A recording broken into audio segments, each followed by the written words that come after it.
Hello दोस्तों, doctor Bhimrao Ambedkar Jayanti की आप सभी को हार्दिक शुभकामनाएं। और मैं ये स्पीच बताने से पहले सभी वक्ताओं संचालकों को एक बात ज़रूर कहूँगा कि अगर आप एक अच्छे संचालक वक्ता बनना चाहते हैं तो सबसे पहले बाबा साहब के जीवन को ही हम लोग अपना लें, उनको प्रेरणा माने।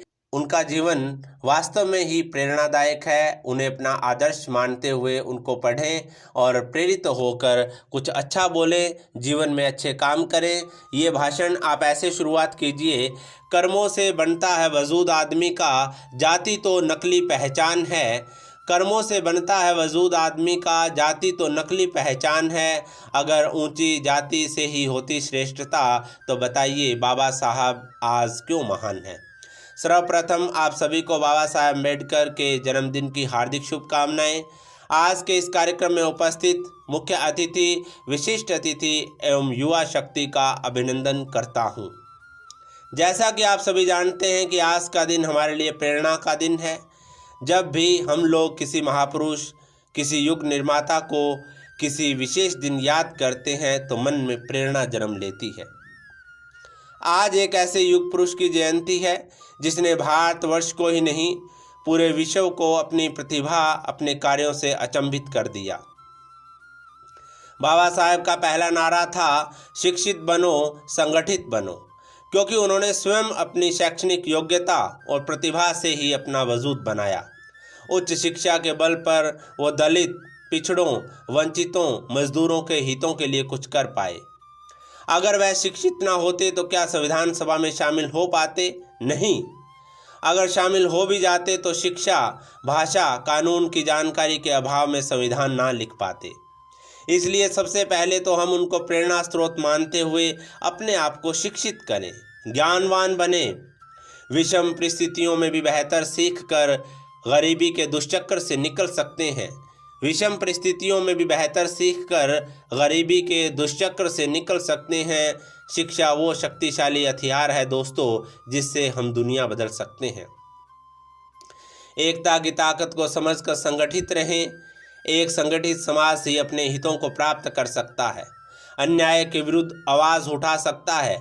बाबा साहब की सोच थी कि आपसी सहमति, प्रेम और सहयोग से जुड़ा समाज ही देश को स्वच्छ व्यवस्था दे सकता है।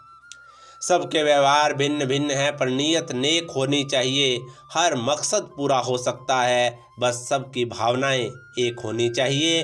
अंबेडकर ने खुद से सवाल किया था कि आज की तारीख में जब हमारा सामाजिक मानस अलोकतांत्रिक है और राज्य की प्रणाली लोकतांत्रिक, ऐसे में कौन कह सकता है कि भारत के लोगों तथा राजनीतिक दलों का भविष्य का व्यवहार कैसा होगा।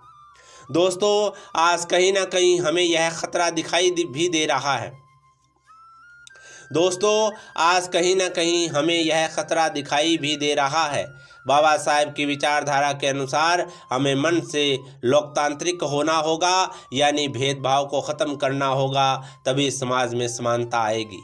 ऊंच नीच का भेद नहीं, मानव मानव सब समान है। ऊंच नीच का भेद नहीं, मानव मानव सब समान है। हरदम मानवता के लिए जिए, इसलिए बाबा साहब आज महान हैं। बाबा साहब ने कहा था कि तमाम समस्याओं का समाधान यह है कि सारे भारतवासी देश को अपने पंथ से ऊपर रखें, न कि पंथ को देश से ऊपर। लेकिन इस बात को लेकर अंबेडकर भरोसे में नहीं थे। यही कारण था कि उन्होंने कहा था कि यदि राजनीतिक दल अपने पंथ को देश से ऊपर रखेंगे तो हमारी स्वतंत्रता एक बार फिर से खतरे में पड़ जाएगी और संभवतः हमेशा के लिए ख़त्म हो जाएगी। आओ हम सब मिलकर बाबा साहब की विचारधारा और सोच को गले लगाएं। अपने आप को शिक्षित, संगठित और स्वावलंबी बनाकर समाज के लिए कुछ करें। बाबा साहब की विरासत को उज्ज्वल करें ताकि भारत देश में इंसान इंसान से प्यार करे। इन्हीं शब्दों के साथ एक बार पुनः आप सभी को बाबा साहब के जयंती की हार्दिक शुभकामनाएं। इन दो पंक्तियों के साथ अपनी वाणी को विराम देता हूँ। शिक्षा के लक्ष्य की ओर बढ़ते रहो, वरना कामयाबी से बिछड़ जाओगे। शिक्षा के लक्ष्य की ओर बढ़ते रहो, वरना कामयाबी से बिछड़ जाओगे। एक होकर जीना सीख लो, नहीं एक दिन पिछड़ जाओगे। धन्यवाद। जय हिंद। तो दोस्तों, इस तरह से भाषण दीजिए, कुछ आप खुद भी प्रयास कीजिए, इसमें उनके विचारों को डालिए और अच्छा इस भाषण को बनाइए। और अगर आपको किसी भाषण की स्क्रिप्ट चाहिए, कोई भी जानकारी चाहिए, मंच पर आपको बोलना नहीं आता, सीखना हो, तो दिए गए कॉन्टैक्ट नंबर पर कॉन्टैक्ट करें। धन्यवाद।